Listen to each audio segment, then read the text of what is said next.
Hey guys, how's it going? Welcome to this video.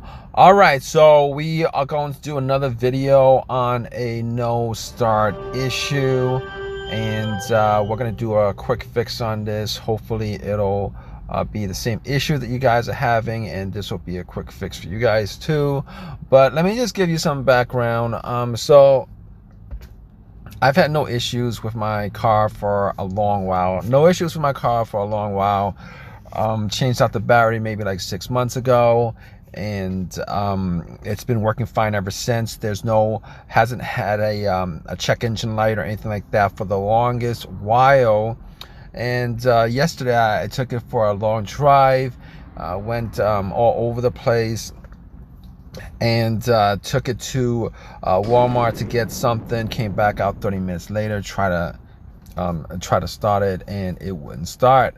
And not only would not start, but I kept on getting the flashing green key on the dash. Normally, when it normally starts is you turn it and it's on there for a second just to tell you that the light is working, and then it starts up. But every time you try to crank it, the green key light would start flashing. So at that point, I realized that it was probably some issue with the key fob or something outside of maybe well, it could have been a battery related issue. But since I changed out the battery like 6 months ago, I did go out and, like anybody else would do, just open the hood up and check to see if I could see anything that was odd, and definitely looked at the battery and checked out the terminals just to make sure they were tight and clean. They were tight and clean. The battery was clean. It's only 6 months old. Didn't suspect that there's any issues with the battery, but it's possible a low battery would cause an issue with the green key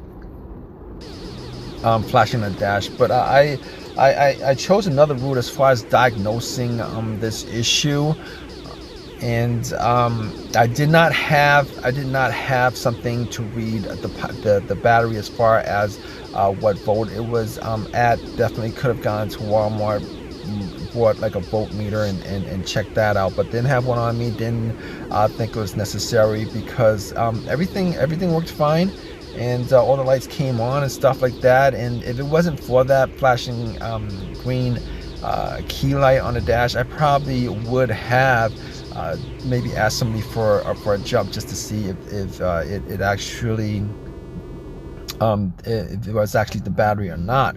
But since the green key light was on flashing, at that point I knew it was either something to do with the security as far as the alarm system, the immobilizer, the key, etc., etc. And I was thinking to myself, you know what, never changed out the battery on the key fob. Never changed out the battery and key fob. If you guys don't know how it works as far as the key fob and the ignition and the mobilizers, there is a chip in your key fob that actually is programmed to this chip that's in your right around where your ignition is. And once you put the key in ignition, or once you push the push start, if you guys have push start, it actually reads it, and it allows your vehicle to start. So I was at Walmart and I thought to myself, well, let's figure this out as far as doing a quick fix on this. It doesn't seem to be a major issue. I didn't have a check engine light or anything like that, but I did. Just before I get to what I did next, as far as changing out the key and the result of that, let me tell you something. I actually plugged in my OBD2 scanner just to see if there's anything that came up. I know normally the OBD2 scanner doesn't read stuff like that, but always good to be always good to just check things off the troubleshooting list. So I plugged it in and it read all the way through. There was no issues. There was no it said all the monitors were good. There was no check engine light. and it was good. So I didn't recall a check engine light before I went to Walmart, and didn't have I was pretty sure I didn't have a check engine light issue with any of the modules. But moving on. So I did that just out of, you know, just because I had an OBD2 scanner. I just wanted to just check stuff off the troubleshooting list. And you guys should do the same. If you guys have these kinds of issues, like, you guys should just, you know, whatever the easiest steps as far as trying to figure out what the problem is definitely the ones you should take. But anyway, went into Walmart, got some batteries for got one of those a couple of those flat batteries, Energizer. I think they sold them like in a 2-pack and a 1-pack. I bought them in a 2-pack anyway, and I popped it in and try to start it, and still got that blinking light on the dash. At that point, I was pretty, you know, I was 90% sure it was actually the battery in the key fob that was causing that kind of problem. But I was like, fine, not a big deal. If that's not starting it, that's not a big deal. There's other things that could be causing this issue. Fuses, relays, not as much relays, but fuses. Try to see whether there was a fuse that was blown, and definitely a blown fuse, because these days, you know how vehicles are. There's electronically connected to virtually every component. You know, has a connection to the fuse box, to the ECU, the car's computer, and stuff like that. So I was like, you know what, let me look up similar issues that people have had as far as this is concerned, with the green key on a dash flashing, and came across something. There's a fuse.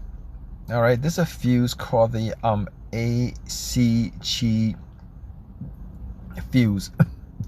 ACG fuse, and apparently that's the fuse to look for. Apparently that's the fuse that actually is connected to the alarm system, and that fuse gets blown frequent enough where people have where that's pretty much a known issue if you guys have situations like this. But situations like this, it could be a variety of things. It could be the mobilizer, it could be the key fob battery, it could be you know, a fuse.